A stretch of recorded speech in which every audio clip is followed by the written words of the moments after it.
যুক্তরাষ্ট্রের president Donald ট্রাম্পের একটি সোশ্যাল মিডিয়া পোস্ট ঘিরে নতুন করে তীব্র বিতর্ক তৈরি হয়েছে। অভিযোগ উঠেছে তিনি ইরানকে উদ্দেশ্য করে কুরুচিপূর্ণ ও আক্রমণাত্মক ভাষা ব্যবহার করেছেন এবং একই পোস্টে ধর্মীয় প্রসঙ্গও টেনেছেন, যা বিশেষ করে খ্রিস্টান ধর্মাবলম্বীদের গুরুত্বপূর্ণ দিন ইস্টার সানডেতে প্রকাশিত হওয়ায় আরও বেশি সমালোচনার জন্ম দিয়েছে।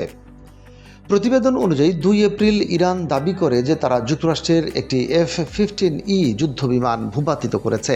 এই ঘটনার 2 দিন পর মার্কিন সেনাবাহিনী একটি বিশেষ অভিযান চালিয়ে ওই বিমানের পাইলট এবং অপর ক্রুকে উদ্ধার করে।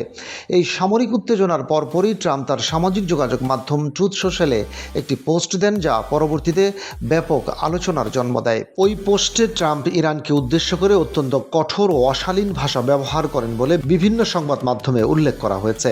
পাশাপাশি তিনি হরমুজ প্রণালী খুলে দেওয়ার দাবি জানান এবং এমন ভাষায় হুঁশিয়ারি দেন যা আন্তর্জাতিক কূটনৈতিক শিষ্টাচারের সীমা নিয়েও প্রশ্ন তোলে। সবচেয়ে বেশি বিতর্ক তৈরি হয় পোস্টের একটি অংশ নিয়ে, যেখানে ধর্মীয় শব্দ ব্যবহার করা হয়েছে। বিষয়টি বিশেষভাবে সংবেদনশীল হয়ে ওঠে কারণ পোস্টটি প্রকাশ করা হয়েছিল ইস্টার সানডের দিনে, যা খ্রিস্টান ধর্মাবলম্বীদের অন্যতম গুরুত্বপূর্ণ ও পবিত্র উৎসব।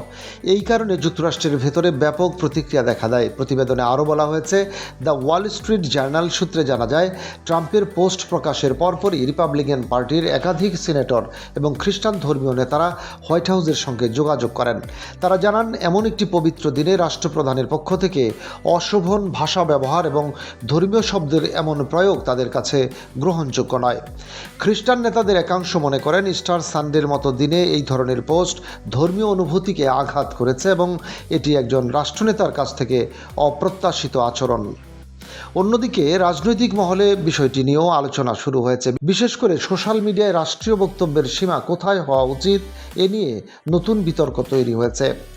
এদিকে ট্রাম্পের পোস্টকে ঘিরে যুক্তরাষ্ট্রের রাজনৈতিক অঙ্গনেও বিভক্ত প্রতিক্রিয়া দেখা যায়। তার সমর্থকরা বিষয়টিকে কঠোর পররাষ্ট্রনীতি হিসেবে দেখলেও সমালোচকরা এটিকে দায়িত্বজ্ঞানহীন ও উস্কানিমূলক মন্তব্য বলে আখ্যা দিয়েছেন। বিশ্লেষকদের মতে, একটি সামরিক উত্তেজনার পর এমন পোস্ট শুধু রাজনৈতিক বিতর্কই নয়, বরং আন্তর্জাতিক কূটনীতিতেও নেতিবাচক প্রভাব ফেলতে পারে। বিশেষ করে ইরান যুক্তরাষ্ট্র সম্পর্ক যখন ইতিমধ্যেই টানাপোড়েনে রয়েছে, তখন এ ধরনের বক্তব্য পরিস্থিতিকে আরও জটিল করে তুলতে পারে। সব মিলিয়ে ইস্টার সানডের দিনে প্রকাশিত এই পোস্ট এখন শুধু ধর্মীয় সংবেদনশীলতার বিষয় নয়, বরং যুক্তরাষ্ট্রের রাজনৈতিক সংস্কৃতি, রাষ্ট্রীয় দায়িত্ব এবং আন্তর্জাতিক কূটনৈতিক আচরণের উপরও বড় প্রশ্ন তুলে দিয়েছে।